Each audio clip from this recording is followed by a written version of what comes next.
जैन समाजानं आज दादर कबूतरखाना परिसरात मोठं आंदोलन करून ताडपत्री फाडून टाकली। हाती सुऱ्या घेऊन जैन आंदोलकांनी ताडपत्री बांबूंना लावलेल्या सुतळ्या तोडल्या। ताडपत्री हटवून आंदोलकांनी कबूतरखाना पुन्हा सुरू केला। कबूतरखान्यावर लगेच धान्य टाकून कबूतरांना खाणंही आंदोलकांनी दिलं। जवळपास तासभर हे आंदोलन सुरू होतं।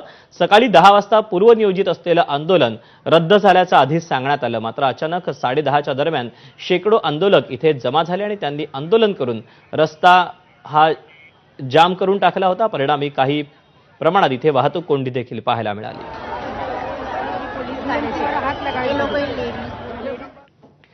आंदोलनामध्ये जैन समाजाचे लोक नव्हते, बाहेरचे लोक आंदोलनात घुसले होते असा आरोप सहपालकमंत्री मंगलप्रभात लोढा यांनी केला। त्यावर मनीषा कायंदे यांनी काय उत्तर दिलं ते आपण पाहूया। मी या बघितला, नंतर मी अधिकाऱ्याशी पण बोललो आणि मध्ये जाऊन ते ट्रस्टियाशी पण बोललो। ट्रस्टियांच्या म्हणणं आहे ते बाहेरचे लोक आले होते, त्याने केला। ट्रस्टियाचा यामध्ये काय रोल नाही आहे। त्याने काल मीटिंग, आजची मीटिंग पोस्टपोन केली होती। काल माननीय मुख्यमंत्रीजीने आदेश दिला, जे निर्देश दिला ते त्यांच्यासाठी समाधानकारक होता। त्याने मुख्यमंत्रीजी पण धन्यवाद पण दिला आणि मुख्यमंत्रीचे आभार पण मानले। त्यानंतर काही लोकांनी इथे येऊन घुसून ते जे काही केलं आहे त्यामध्ये जैन समाज किंवा साधू संत समाजमध्ये कोणी त्यांच्याकडे बरोबर नाही आहे। आता जे काही झालं त्याबद्दल आम्ही दिलगिरी व्यक्त करता। त्या तिकडे एक जैन मंदिर आहे, त्यांनी त्यांच्या मंदिराला का जाळ्या लावल्या आहे? त्यांनी तिकडे पक्ष्यांची, ज्याला आपण पिजन नेट म्हणतो, त्या का लावल्या आहेत? नाही, यांना कोणी आणलं? हा सगळा प्रीप्लॅन्ड केलेला आहे। जैन समाजाचे ट्रस्टचे लोक नव्हते, आता काय त्यांचं आय कार्ड चेक करायचं का? सगळी जैन लोक होती, इतर धार्मिक लोक होती। आता काल हा मुख्यमंत्र्यांनी जे निर्णय दिला त्याच्यावर कालचा मी तुम्हाला व्हिडिओ दाखवते। हा माणूस फुटपाथवर, आता हे फुटपाथवर चालू आहे, म्हणजे कोणी उठायचं आणि फुटपाथवर धान्य टाकायचं, हे कितपत योग्य आहे? जैन समाजानं केलेल्या आंदोलनानंतर राजकीय वर्तुळातून काय प्रतिक्रिया उमटल्या त्याही पाहूया। मला असं वाटतं की काल माननीय मुख्यमंत्री महोदयांनी याच्यावरचे निर्देश आणि आदेश स्वयं स्पष्ट केलेत।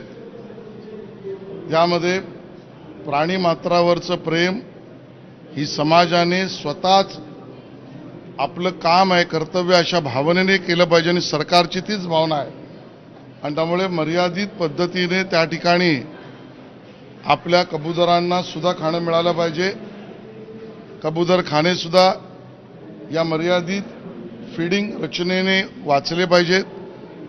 याचा अतिरेक न होता लोकांनाही त्रास होता कामा नये, या पद्धतीच्या बद्दलची भूमिका माननीय मुख्यमंत्र्यांनी मांडली आहे। त्याच्यावर मी आता स्पष्टीकरण देण्याची गरज नाही आणि म्हणून सर्वसमावेशक निर्णय सरकार करते।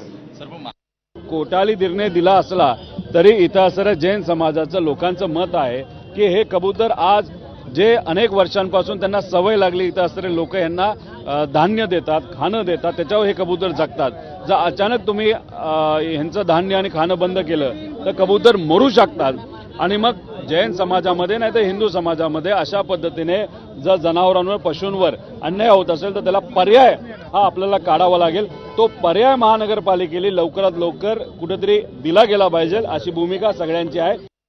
अचानक कबूतर खाण्यावर कोणाची तरी मामी मेली म्हणून लगेच अगदी त्याच्यावर उपाय योजना करायला लागले, ते लोकांना आवडलेलं नाहीये। त्यांना विश्वासात घेऊन जर केलं असतं तर आज हा राडा किंवा गव्हर्नमेंटला, सरकारला बॅकफूटवर जायची वेळ येणार नाही।